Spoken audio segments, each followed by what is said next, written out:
Assalamualaikum warahmatullahi wabarakatuh. Perkenalkan, nama saya Ella Ramadanti dari kelompok 7. Di sini saya akan membahas materi tentang isu seputar konsolidasi. Nah, baik langsung aja ke materinya. Yang pertama ada perubahan dalam bagian entitas induk. Nah, jadi kepemilikan entitas induk itu dapat berubah, baik meningkat ataupun menurun. Nah, perubahan tersebut bisa terjadi karena yang pertama, ada aktivitas yang dilakukan entitas induk seperti penambahan, pembelian atas saham atau penjualan sebagian saham entitas anak oleh entitas induk. Yang kedua, ada aktivitas pada entitas anak seperti penerbitan tambahan saham atau pembelian saham treasury oleh entitas anak. Nah, yang kedua, perubahan yang bisa terjadi itu perubahan terhadap pengendalian dapat terjadi akibat entitas induk membeli atau menjual saham entitas anak secara signifikan.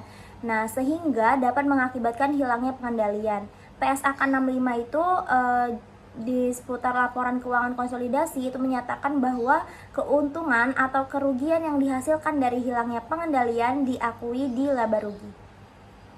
Lanjut, jadi di PSAK 65 itu juga mengatur bahwa perubahan dalam bagian kepemilikan entitas induk pada entitas anak yang tidak mengakibatkan hilangnya pengendalian entitas induk pada entitas anak diperlakukan sebagai transaksi ekuitas, yaitu transaksi dengan pemilik dalam kapasitasnya sebagai pemilik, sehingga tidak ada keuntungan atau kerugian yang diakui dalam laporan laba rugi maupun penghasilan komprehensif lain, tetapi langsung diakui ke ekuitas. Bagian kedua ada perubahan kepemilikan akibat aktivitas pada entitas induk. Nah, yang pertama, apabila entitas induk ini membeli kepemilikan tambahan atau menjual sebagian kepemilikan kepada pihak lain. Nah, yang pertama, entitas induk mengakuisisi saham tambahan dari pihak ketiga menurut PSAK 65. Perubahan dalam bagian kepemilikan induk pada entitas anak yang tidak mengakibatkan hilangnya pengendalian adalah transaksi ekuitas, yaitu transaksi dengan pemilik dalam kapasitasnya sebagai pemilik atau kepemilikan non-pengendali akan berkurang. Lalu yang kedua, entitas induk itu menjual sebagian saham kepada pihak ketiga. Akibat transaksi tersebut, pengendalian dapat hilang atau tetap ada. Nah, dalam situasi dapat hilang pengendalian, misalnya kepemilikan itu 80% menjadi 60%.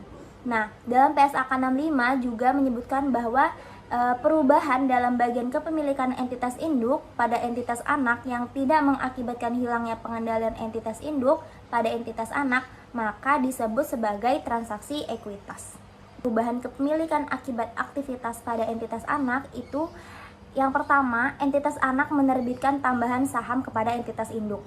Nah, jika entitas anak ini dapat menerbitkan tambahan saham ketika membutuhkan suntikan dana yang dapat dibeli oleh entitas induk ataupun pihak lain, jika dibeli seluruhnya oleh entitas induk, maka persentase kepemilikan entitas induk akan meningkat, sedangkan persentase kepemilikan non-pengendali akan berkurang.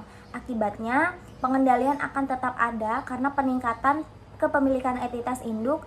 Nah, di PSAK 65 itu juga mensyaratkan perubahan dalam bagian kepemilikan induk pada entitas anak tersebut sebagai transaksi ekuitas. Oke, saya Intan Mutiara akan melanjutkan materi dari Ella tadi. Nah, yang kedua, entitas anak menjual saham tambahan kepada pihak ketiga. Kondisi ini dapat terjadi jika entitas induk tidak berminat membeli saham tambahan sesuai proporsi yang menjadi haknya.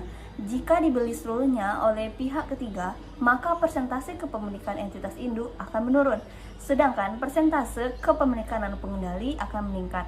Jadi, akibatnya pengendalian entitas induk bisa hilang atau tetap karena penurunan kepemilikan entitas induk. Baik, materi selanjutnya yaitu perubahan kepemilikan akibat aktivitas pada entitas anak. Nah, yang pertama itu entitas anak membeli saham treasury dari entitas induk. Jadi, entitas anak itu dapat membeli saham treasury dengan alasan tertentu. Saham treasury itu dapat dibeli dari entitas induk atau dari pihak lain. Jika dibeli seluruhnya dari entitas induk, maka persentase kepemilikan entitas induk akan menurun, sedangkan kepemilikan non-pengendali itu akan meningkat.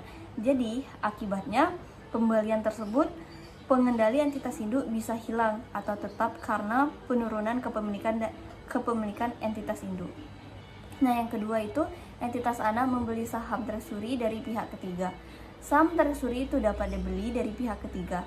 Jika dibeli seluruhnya dari pihak ketiga, maka persentase kepemilikan entitas induk akan naik, sedangkan kepemilikan non pengendali itu akan menurun.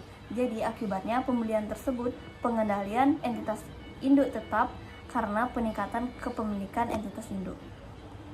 Baik, materi selanjutnya itu akuisisi pada periode intern. Akuisisi saham dapat terjadi kapanpun sepanjang tahun periode. Nah, karena akuisisi adalah keputusan strategi perusahaan yang dapat terjadi di setiap saat. Nah, perlakuan akuntansinya. Yang pertama itu akuisisi oleh entitas induk atas entitas anak yang terjadi pada periode intern memiliki dampak terhadap penyusunan laporan keuangan konsolidasian. Nah, PSAK 65 menyatakan bahwa entitas induk memasukkan penghasilan dan beban entitas anak dalam laporan keuangan konsolidasian, mulai dari diperolehnya pengendalian sampai dengan tanggal ketika entitas kehilangan atas entitas anak. Nah, selanjutnya itu dividen yang dibagikan oleh entitas anak sebelum diakuisisi akan mempengaruhi nilai ekuitas entitas anak pada tanggal akuisisi. Nilai ekuitas entitas anak pada tanggal akuisisi diperlukan untuk perhitungan goodwill dialokasikan aset neto teridentifikasi. Yang kedua itu jurnal eliminasi. Nah, penghasilan dan beban sebelum tanggal akuisisi dalam laporan keuangan itu harus dieliminasi dalam kertas kerja konsolidasian. Jurnal eliminasi tersebut akan menyelesaikan nilai saldo laba pada tanggal akuisisi. Nah, dividen yang diumumkan entitas anak sebelum tanggal akuisisi itu juga harus dieliminasi karena pada prinsipnya seluruh dividen entitas anak harus dieliminasi terlepas kapan dibagikan atau kepada pihak mana. Nah, yang ketiga itu kertas kerja konsolidasi. Kertas kerja konsolidasi antara akuisisi awal tahun atau intern pada prinsipnya itu sama, yaitu informasi keuangan entitas anak yang dimasukkan ke dalam kertas kerja adalah untuk periode 1 tahun, bukan hanya bagian dari pasca akuisisi. Nah, baiklah, saya akan melanjutkan materi yang disampaikan oleh Intan tadi, yaitu tentang isu konsolidasi lainnya. Nah, jadi isu konsolidasi lainnya ini terbagi menjadi 5 bagian. Yang pertama yaitu saham preference entitas anak. Nah, di saham preference entitas anak ini terbagi lagi menjadi 5 bagian, yaitu pertama, prosedur konsolidasi masyarakat seluruh ekuitas entitas anak dieliminasikan, sehingga ekuitas konsolidasinya adalah sama dengan ekuitas entitas induk. Yang kedua, jika entitas memiliki saham preference yang dimiliki oleh kepentingan non-pengendali dan diklasifikasikan sebagai ekuitas, maka dieliminasikan terhadap kepentingan non-pengendali. Yang ketiga, yaitu pemegang saham preferensi tidak memiliki hak suara dalam RUPS atau Rapat Umum Pemegang Saham, sehingga tidak memiliki pengendalian dan diklasifikasikan sebagai kepentingan non-pengendali.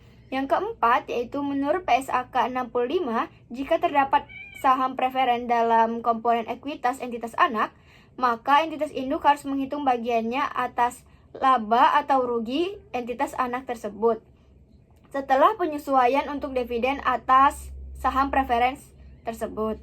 Yang terakhir yaitu jika saham preferensi yang diterbitkan entitas anak dimiliki oleh entitas induk, maka saham preferensi dieliminasikan terhadap investasi induk atas saham preferensi tersebut.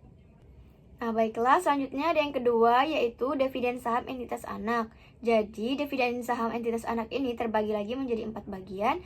Yang pertama yaitu ada kalanya perusahaan mengumumkan dividen dalam bentuk sign cash, atau salah satunya adalah dalam bentuk saham atau yang dikenal dengan dividen saham atau saham bonus. Yang kedua, jika entitas anak mengumumkan dividen saham, nilai tercatat investasi di entitas induk tidak berubah karena tidak terdapat perubahan substansi ekonomi atas dividen saham tersebut.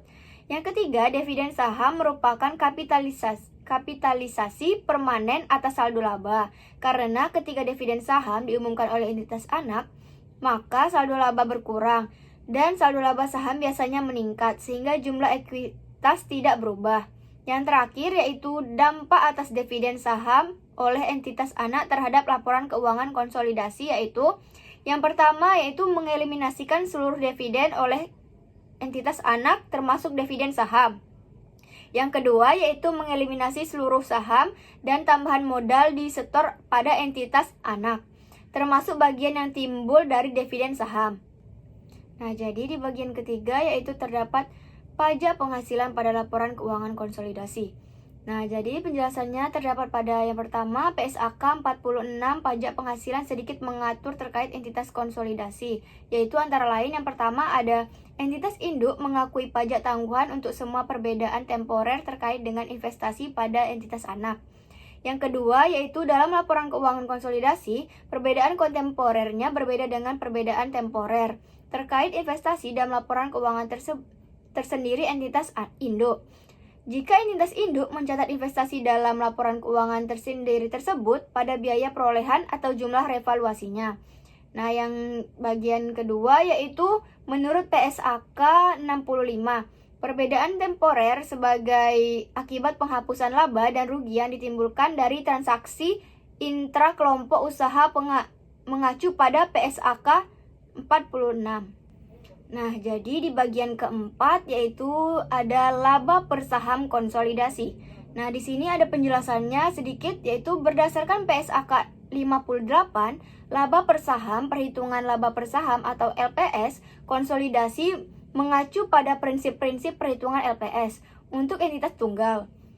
Nah, perbedaan umumnya yaitu dalam perhitungan LPS, konsolidasi dilakukan dalam 2 tahap, yaitu pada tingkat entitas anak dan dilanjutkan pada tingkat konsolidasi. Nah, jadi yang terakhir atau yang kelima yaitu mengenai laporan arus kas. Nah, di sini yaitu prinsip penyusunan laporan arus kas konsolidasi hampir sama dengan penyusunan laporan arus kas pada entitas non-konsolidasi, yaitu mengacu pada PSAK 2 yang berisi tentang laporan arus kas konsolidasian disusun berdasarkan informasi pada laporan keuangan konsolidasian.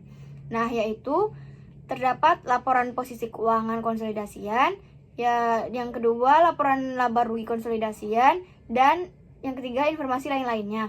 Nah, seluruh transaksi terkait arus kas yang terjadi antara entitas yang dikonsolidasikan sudah tidak diperhitungkan lagi dalam laporan arus kas konsolidasian karena sudah dieliminasikan dalam rangka penyusunan laporan arus kas konsolidasiannya. Jadi, itu saja materi dari kelompok kami. Sekian, terima kasih. Wassalamualaikum warahmatullahi wabarakatuh.